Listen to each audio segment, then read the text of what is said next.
Folks, if you're thinking about traveling to Europe on a hunting trip, you have to hunt Hungary. Man, it's just amazing. All your senses are just topped out right now. You know, it's great to be alive. My name is Ricky Mills, a retired Special Forces officer and the host of WILD Jaeger Outdoor TV. As a Green Beret, my job was to infiltrate into foreign countries by land, sea, or air, using my language skills and cultural sensitivity to accomplish the mission, whatever it may be. As a global hunter, I'm inviting you to follow me and my team of international hunters as we travel the globe on a quest to hunt every country and every huntable game species. This is WILD Jaeger. Look at that guy. Nice. Congratulations, John. W312, buddy. W312. So we're finished with the roebuck hunt in Germany. You're successful. You are a successful Jaeger. Not a Jägermeister, but a Jaeger, right? And you have harvested your first roebuck.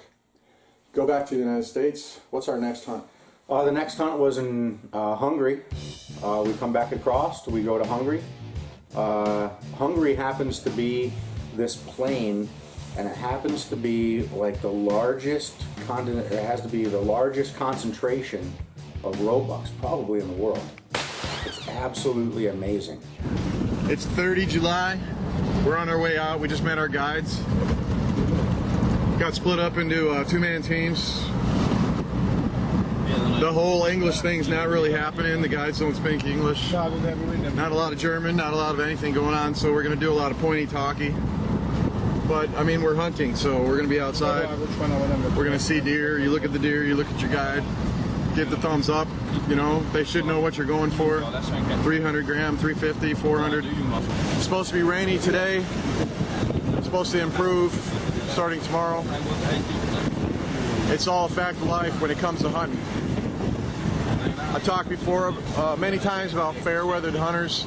I don't hunt fair-weathered hunts when I'm at home, so why should I worry about a fair-weathered hunt when I'm out in Hungary hunting roe deer? Roe deer traditionally are out moving. When it's raining, they like to eat wet grass, they like to feed. We're in the rut. And in the rut, the bucks are going to be moving, they're going to be chasing does, they're going to be out feeding, they're going to be out doing their thing. We're going to see just as many deer this morning as you would see any other day. So, it's going to be a good day. We'll see what happens.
Folks, on this trip, we've got 13 hunters.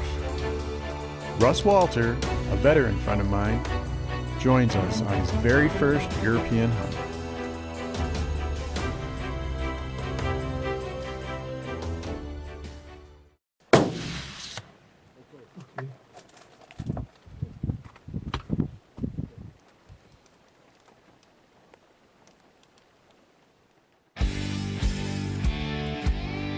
Russ's tag is filled.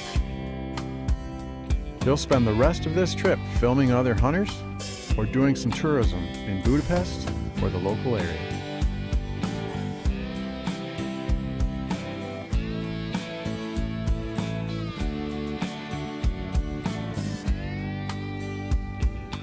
This episode of WILD Jaeger Outdoor TV is brought to you by Box Pro, high performance game calls, proudly made in the USA. Top Rack, the best European mount hanger available. I love all veterans. The Army, the Navy, the Air Force, the Marines, the Coast Guard, and then now Space Force. Because of my injuries, my accident, my status as a disabled veteran, we are able to positively advise soldiers that have physical and mental injuries. They're in those middle stages of like, I'm hurt, I'm injured. My body is not gonna be what it was before. Bow, perfect. The Wounded Warrior effort of taking soldiers back out and getting them in the field, getting them hunting, returning them to their roots, and returning them to something that internally is a comfortable place, so that they can forget for even just a short period of time and move on a little bit and spend time, some fellowship and some camaraderie with other people that share the same interests. It's awesome. What you guys say? Congratulations, Jeff. Thank you, Rick. It's been a pleasure to get you out here hunting. Yes. That's the big question that I get a lot of times. There's so many veteran support organizations. Hey, Rick, you're a retired Army guy. Give me an example of one that you think's a good veteran support organization. And WILD Jaeger Veteran Adventures. And we created one. We went out and we built our own. So if you're wondering where you can go to find out information about how you can give to support WILD Jaeger Veteran Adventures, you can go to our website at www.wildjaeger.com and then look for the WILD Jaeger Veteran Adventures page. When you scroll to the bottom, there's a donate button there. You can volunteer your land for access for hunting. You can volunteer game on your land. Volunteer in your lodge or your cabin for space for veterans to come in and stay in. Feel free to call me or call John anytime to talk about what you'd like to do to help us get veterans in the outdoors and get them out on a WILD Jaeger veteran adventure. All right, folks, it's 1 August. We're headed out to get another roe deer for John. We're on one of our last days of hunting. Tomorrow will actually be the last day. We could finish out today. Tonight we're going to be going through a traditional Hungarian festival, tradition and culture again. We talked about that, and we're gonna experience that. So we're gonna see if we can't put another deer in the streke. What do you think, John? You're going after another deer here in Hungary. What are you looking for? I think we'll finish today. Looking for right around a 300. Maybe we'll push it up to a 350 today. We'll see what we get. But the goal today is I want to get a little bit closer than the one we got through yesterday. So there's really no time pressure. We've still got 2 days to hunt. So we'll see what we find this morning and see if we can put them down.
Itt akartam fent jönni, mondom visszafel a partig. Jó az a kártfelevé. 5 months out, brother. 5 months out. Szép.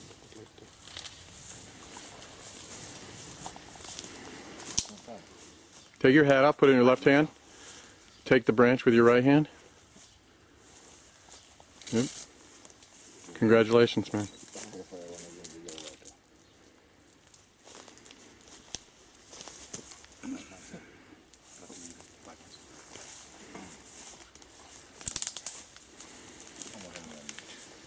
What do you think? Say again? What do you think? Well, the deer came in, and you can see from the camera it was a real tight quartering shot. And at first, I was holding the scope on the right hand shoulder, and so I moved the scope over to the left hand and squoze the trigger. You know, took a couple breaths, squoze the trigger. Everything was calm. Felt it was a solid hit. We walked down the hill, and we've been looking now for approximately going on 20 minutes. Not a drop of blood anywhere. Not a drop of blood. But as you can see, obviously it was a devastating shot. But it just goes to show that even a well-placed shot sometimes won't leave any blood, and just have to be persistent. And small circles, keep on looking. And probably the best tool that we had in this was videotaping your own hunts. We looked at that videotape probably 15 times trying to find the exact location of the buck, exactly where the buck went down, where the shot was hit. In 3 of the frames we were able to slow down. We could see the shot, we could see the gunpowder burn. The next frame we could see the projectile in the air, and the 3rd frame no projectile with a solid hit in the shoulder. So originally we had thought maybe it just went under the shoulder, being that there's no joint there, but obviously it went throughout the body. So did good.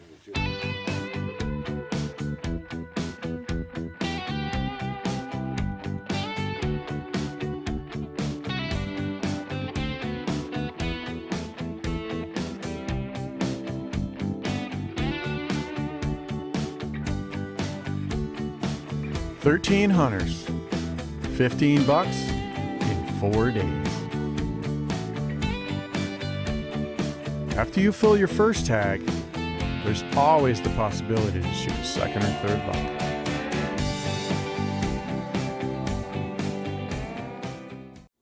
So we've hunted roebucks twice in Europe. You've been to Germany, you've been to Hungary, successful twice, and it's time to move on to something new. What are we hunting now, John?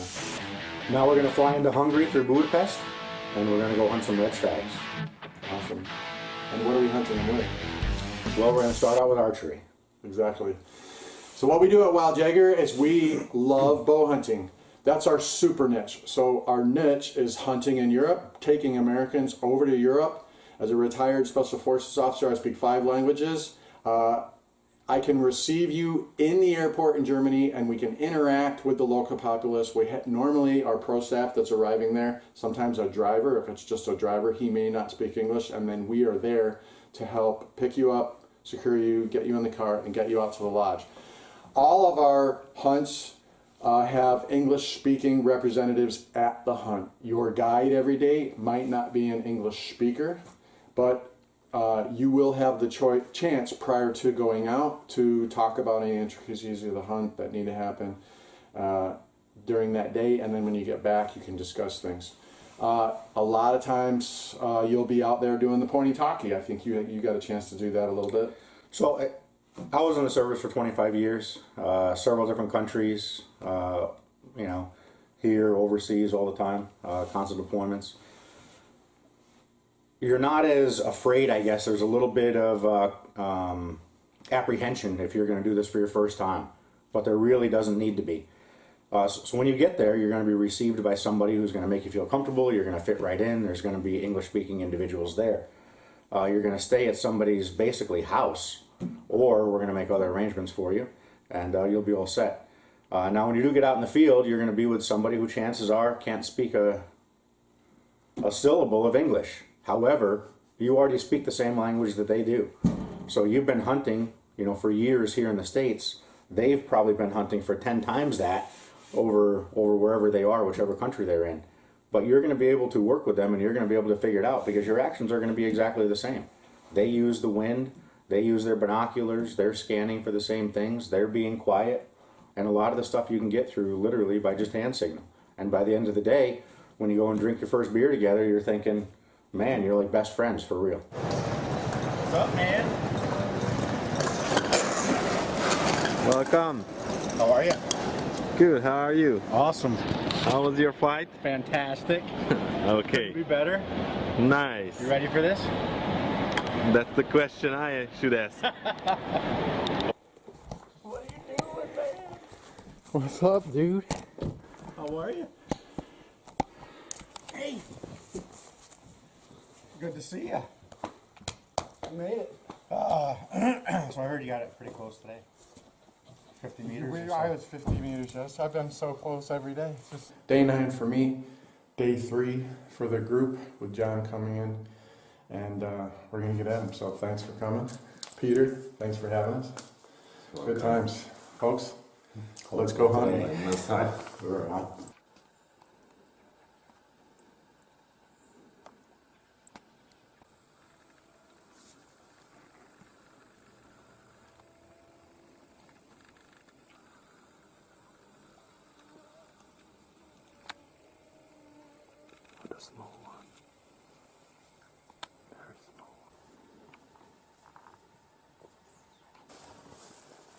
Folks, this is not the Great Hungarian Plain. When you come to Hungary for red stag, you need to be in shape.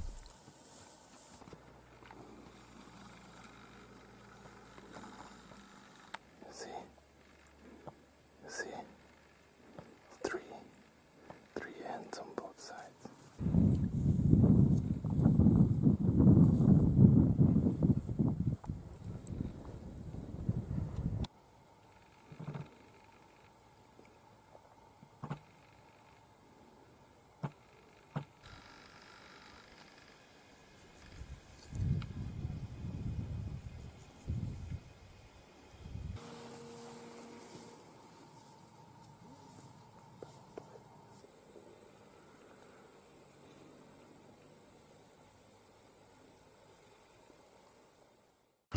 This episode of Wild Jaeger Outdoor TV is brought to you by Box Pro, high performance game calls, proudly made in the USA. Top Rack, the best European mount hanger available. Last day. It's day 10 for me, day 4 for John. Morning hunt. 4.5. Evening hunts have been going like really slow, so really this is the last hunt. For you, but the evening hunts have been better for me. It's been the opposite. All right. We've seen more at night than we have in the morning, and Ricky's seen more in the morning than he has at night. So we're back at it. Last day in the woods. We got almost a full moon. I think it's kept going over the other side. It's cold out. Drivers are already here. We got to go. Let's go hunting. John's back at it. When you go out the last day, you go out with a rifle.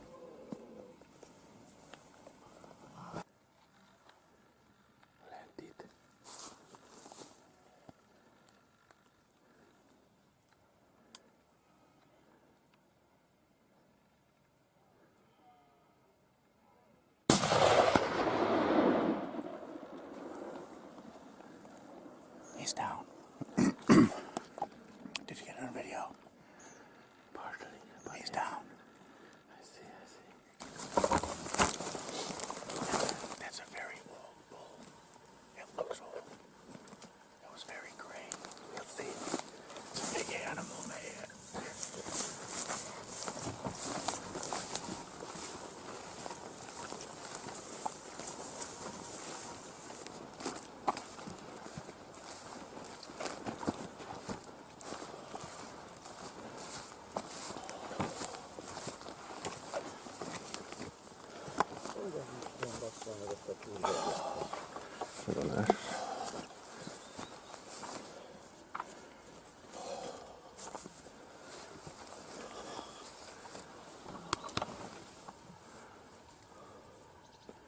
A hátsó ága a jobb oldalon annyira kicsi, Amazing.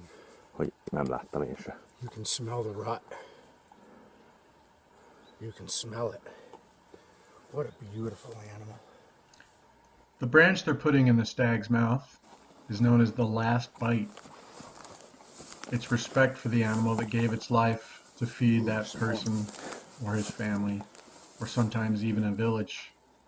And it's to give the animal the energy to make it to heaven. First stag? First stag. Okay. The branch that John's being awarded here is known as the shooter's branch, and it signifies a successful hunter in a group of hunters.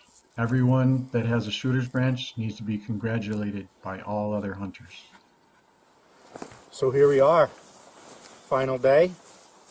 We started out, we got out of the truck, we started walking up the hill. The wind was, again, just wasn't working, swirling in the wrong direction. So Willie made a decision that we're going to turn around, go back towards the truck, and we came around the other side of the valley. We saw a stag yesterday in this same valley, but it wasn't a shooter. And we just waited. We saw the cows down, actually on both sides, and then we saw a couple of these stags running around. Another stag came out with crowns. So you go from the highest of highs to the lowest of lows thinking, oh, another one we can't get. And then all of a sudden this guy comes out and starts chasing his women.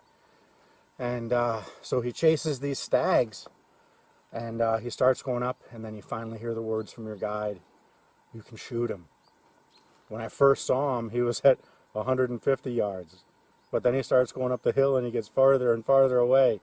And I lays him. My final lays before I pulled the trigger was 318 yards.